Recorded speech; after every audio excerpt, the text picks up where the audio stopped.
नमस्कार, मी संदीप शिरगुप्पे. पुढारी ऑनलाईनमध्ये आपलं स्वागत आहे. सध्या ऊस तोडणीचा हंगाम सुरू आहे. ऊस तोडणी झाल्यानंतर शेतकरी आपल्या शेतीची मशागत करतो. यानंतर तो पुन्हा लावणीच्या तयारीला लागतो. यावेळी त्याच्या मनात असा प्रश्न पडतो की आपण आता कोणतं बियाणं लावावं. ऊस शेतीत वेगवेगळी बियाणे आलेली आहेत. याचसाठी आपल्यासोबत बातचीत करण्यासाठी आहेत तानाजी मोरे सर आहेत. ते 11 पुरस्कारांनी सन्मानित आहेत. त्यांनी ऊस शेतीत विविध प्रयोग केले आहेत. म्हणजे मोठ्या बोधाची शेती करून यावर विविध पिकंसुद्धा घेतलेली आहेत. यासाठी ते आपल्यासोबत बातचीत करणार आहेत.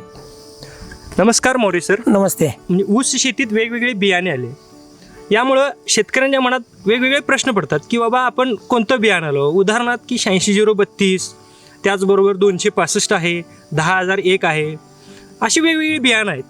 यात प्रॉब्लेम काय होतो की शेतकऱ्याला कोणतं बियाणं लावं की जेणेकरून त्याला चांगला फायदा होईल. त्याबद्दल आपलं नेमकं थोडक्यात मत असतं. प्रश्न खरोखर चांगला आहे. तसा कोल्हापूर जिल्हा हा भौगोलिकदृष्ट्या म्हणजे खूप महत्त्वाचा आहे ऊसासाठी वगैरे. आता ऊसाची नांगरट वगैरे केली की लोकांचा संभ्रम आहे तो तुम्ही म्हणता त्यात म्हणजे खरंच चुकीचं काही असं नाही. जर ऊसाच्या जाती आहे ते लवकर येणार आहे. 92-005 आहे, गुळासाठी चांगला आहे. आणि तुमचा ऊस कधी जातो हा पण विषय महत्त्वाचा आहे.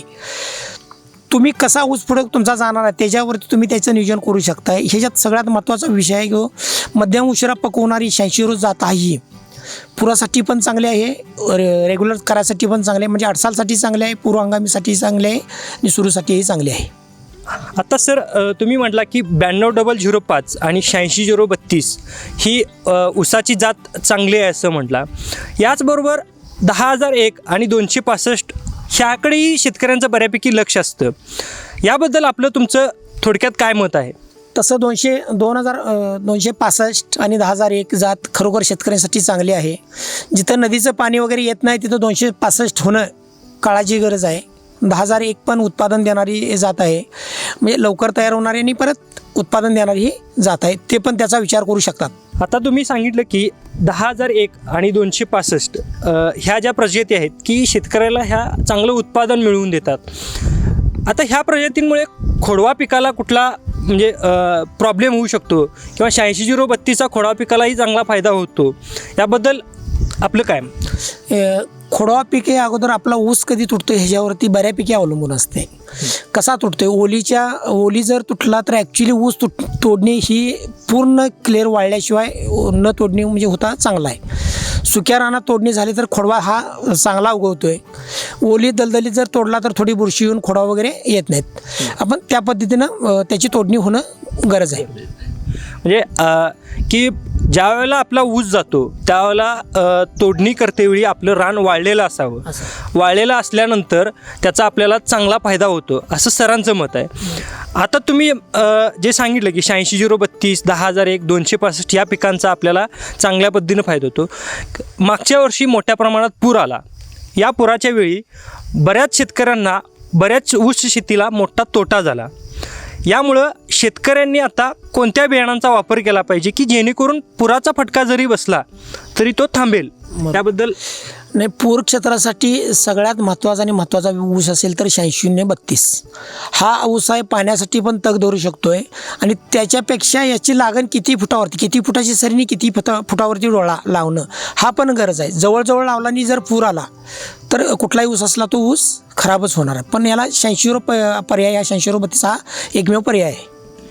आता तुम्ही जसं बोलला की 86-032 हा ऊस शेतीला पूर आल्यानंतर तो पूरक ठरेल. याचबरोबर आपल्याला बऱ्यापैकी हातकणंगले, शिरोळ किंवा पश्चिम महाराष्ट्रातला जो हायवेच्या पलीकडचा जो भाग आहे नॅशनल हायवेच्या, या भागांमध्ये 86-0-32 आणि पाटाच्या पाण्याच्या पद्धतीनं जास्त प्रमाणात वापर केला जातो. पाट पद्धतीनं पाणी घेतात किंवा ठिबकनं जे शेतकरी घेतात, पाट पद्धत चांगली की ठिबक सिंचन चांगलं, याबद्दल यामध्ये प्रत्येक शेतकऱ्याचे वेगवेगळे अनुभव आहेत. पण आता एवढ्या ॲडव्हान्समध्ये ठिबकच्या सिस्टीम जे आलेल्या आहेत ना, ते खरोखरच त्याच्यावरती घेतलं आणि पाण्याची म्हणजे कमतरता पण होती, बचत होती परत. आणि आता चोपन तुम्ही म्हणताय तसं हायवेच्या पूर्वेचा भाग आहे ना, तो बऱ्यापैकी जमिनी भारी काळवाट जमिनी आहेत, पाण्यानं चोपन जमिनी झालेल्या आहेत, काही ठिकाणी मीठफुटी झालेले आहेत, शारपट जमिनी होऊन राहिल्या आहेत. पण शारपट जमिनीत वगैरे 265 पीक हे चांगलं देतं आणि ठिबकचा अवलंब करणे काळाची गरज आहे. ठिबकचा अवलंब केल्यामुळं पाण्याची बचतही होते, यातून दिसून येतो. पण आपल्याला 86-0-32, 265 आणि 10,001 यामध्ये ठिबक आणि पाट पद्धतीनं कुठल्या बियाण्याला चांगलं उत्पादन मिळतं, याबद्दल आपलं नेमकं? नाही, सर्व पिकं म्हणजे सगळी तिन्ही जाती या खरोखर चांगल्या आहेत. बऱ्यापैकी 265 पण ठिबकला रिस्पॉन्स आहे चांगला त्याचा, 86-0-32 पण आहे. पाणी तुम्ही कधी देता याच्यापेक्षा ठिबकनं पाणी गरजेनुसार मिळते पिकाला ना, याचा मोठा फायदा शेतकऱ्याला खूप होऊ शकतो. हां, नक्कीच. म्हणजे तुम्ही जसं सांगितलं की बाबा पिकाला चांगल्या पद्धतीनं फायदा होतोय, फक्त त्याचं योग्य नियोजन केलं पाहिजे. माझा असा प्रश्न आहे की 86-0-32 असू दे किंवा 10,001 असू दे आणि 265 असू दे, यामध्ये 265 आणि 86-0-32 यात त्याचे फायदे आणि तोटे, बाबा नेमकं शेतकऱ्यानं 265 लावला तर त्याचे फायदे काय होतील आणि तोटे काय होतील, याचबरोबर 86-0-32 लावल्यानंतर त्याचे फायदे आणि तोटे, याबद्दल आपलं काय नेमकं? सर्वसाधारण 86-0-32 हा जो ऊस आहे, कुठल्याही हंगामात लावा, कधीही लावा, पाऊस असू दे, पाणी कमी पडू दे वगैरे, तो चांगला विषय होतो. पण ॲक्च्युली ज्यावेळा वळवाचा पाऊस होतो त्या दरम्यान जर विजा गडगडट होऊन जर गडगडा व्हायला हवेतून नंतर जर 265ला जर मिळाला तर पिकांना ते अंश फुटणे वगैरे हा प्रकार होऊ शकतो. त्याच्यामुळे पंक्षा फुटल्यानंतर ऊसाचा ॲव्हरेज थोडंसं कमी होऊ शकतं. तसं त्या पद्धतीनं 86-0-32 हा बऱ्यापैकी सगळ्या वातावरणाला तो मॅच करून जाऊ शकतो. म्हणजे 86-0-32 जो आहे तो सगळ्या वातावरणाला पूरक होणारा असा आहे. आपण ओव्हरऑल महाराष्ट्राचा जर विचार करायला गेला तर तो पश्चिम महाराष्ट्रात ऊस शेती जास्त प्रमाणात घेतली जाते. महाराष्ट्राच्या दृष्टिकोनातून किंवा पश्चिम महाराष्ट्र दृष्टिकोनातून आता नवीन कुठल्या प्रजाती आल्या आहेत किंवा आपण कुठली प्रजाती आता वापर केला पाहिजे 86-0-32 सोडून, याबद्दल थोडं? आता ॲक्च्युली 86-0-32 हा बेस्ट पर्याय आहे. आल्या त्याच्यातून आता चालू आहेत, आता ट्रीटमेंट वगैरे चालू आहे, ट्रायल प्लॉट वगैरे चालू आहेत. तसे अजून काही कृषी विद्यापीठाकडनं त्यांना म्हणजे तशी मान्यता VSIकडनं वगैरे अजून तो म्हणजे अंतिम टप्प्यापर्यंत ते अजून पोचलेले नाहीत आपल्याकडं. पण 86-0-32मध्ये की नवीन व्हरायटी आणि ॲक्च्युली ऊस जो लावायचा ना आपल्याला, एक 4 वर्षांना आपण ते बेने बदल करून फेस टिश्यू कल्चर असेल, फाउंडेशन बेन असेल, याचा वापर केला तर मला तरी वाटतं की याच्याशिवाय पर्यायी ह्या जातीच चांगल्या शेतकऱ्याला लाभ देऊ शकतात. आता शेतकऱ्याला लाभ देण्यासाठी 86-0-32 सारख्या विविध प्रजाती येत आहेत. याचबरोबर ऊस शेतीला लागवडीचं नियोजन करावं लागतं. मग लागवडीच्या नियोजनासाठी बाबा आपल्याला कुठलं बियाणं लावलं, म्हणजे 265 असू दे, 86-0-32 असू दे किंवा 10,001 असू दे, यामध्ये कुठल्या बियाणापासून आपल्याला चांगला उत्पन्न मिळेल आणि त्याची लागवड किती प्रमाणात वापरली जाईल, याबद्दल बाबा? ॲक्च्युली शेतीचा ऊस करताना माती परीक्षण होणे ही काळाची गरज आहे. त्याशिवाय त्याचं ॲनालिसिस म्हणजे पृथक्करण समजणार नाही आपल्याला. जसं की आता आपण दवाखान्यात गेलो की आता रक्तलघवी चेक केल्याशिवाय होऊ शकत नाही, तसं मातीचं पृथक्करण होणं काळाची गरज आहे. कारण आताचा रेशो आहे 140-70-70चा हा रेशो पूर्वीचा रेशो आहे.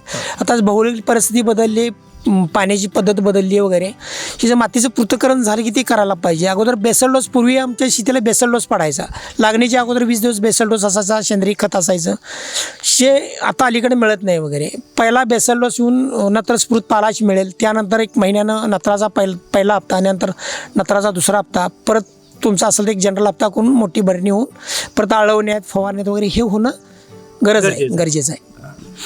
म्हणजे शेतीच्या भौगोलिक परिस्थितीनुसार आणि मातीची पूरक स्थिती पाहून यावर आपल्याला उपाययोजना केली पाहिजे, असं मोरे सरांचं मत आहे. की आत्ता तुम्ही सांगितलं सर की बाबा ऊस शेती करताना आपण माती परीक्षण करणं गरज आहे. बरोबर. याचबरोबर काही शेतकरी आंतरपीक घेतात, जसं की झेंडू असू दे, कोबी असू दे, फ्लावर असू दे, अशा विविध आंतरपिकं घेतात. ही आंतरपिकं घेताना ऊस शेतीला बाधा न होता आंतरपिकंही मिळतील आणि ऊसालाही चांगल्या पद्धतीनं वाटचाल मिळेल, याबद्दल आपलं नेमकं काय मत आहे? संदीपजी, तुम्ही आता बोलला आंतरपीक. खरोखरच आंतरपीक घेतलं तर आंतरपिकातून आपला ऊस लागवडीचा खर्च निघू शकतोय आणि ऊसाचं पीक मिळणार हे बोनस पीक मिळू शकते. जसे की तुम्ही आता म्हटला झेंडू वगैरे ऑगस्ट अडसालामध्ये करायचं असेल तर झेंडू, सोयाबीन, भुईमुंग वगैरे ठीक आहे. जानेवारी, फेब्रुवारी, ऑक्टोबरमध्ये करायचं असेल तर कोबी, फ्लावर यासारखी, बटाटा वगैरे यासारखी आंतरपिकं आपण घेऊ शकतो. आणि याच्यातून खरोखर की ऊसाचा होणारा लागवडीचा आणि बियाण्याचा खर्च निघून आम्हाला ऊसाचं पीक आहे हे बोनस पीक निघू शकते. आता तुम्ही म्हटला सर की आंतरपिकं घेतल्यामुळं शेतकऱ्यांना त्यांचा वरचा खर्च निघून जातो.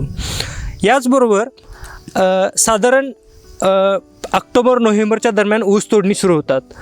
यासाठी काही संघटना आंदोलनं करतात. यामुळं ऊस तोडणी थोडी लांबू शकते. कारखानदार किंवा संघटना यांच्यात संघर्ष होतो.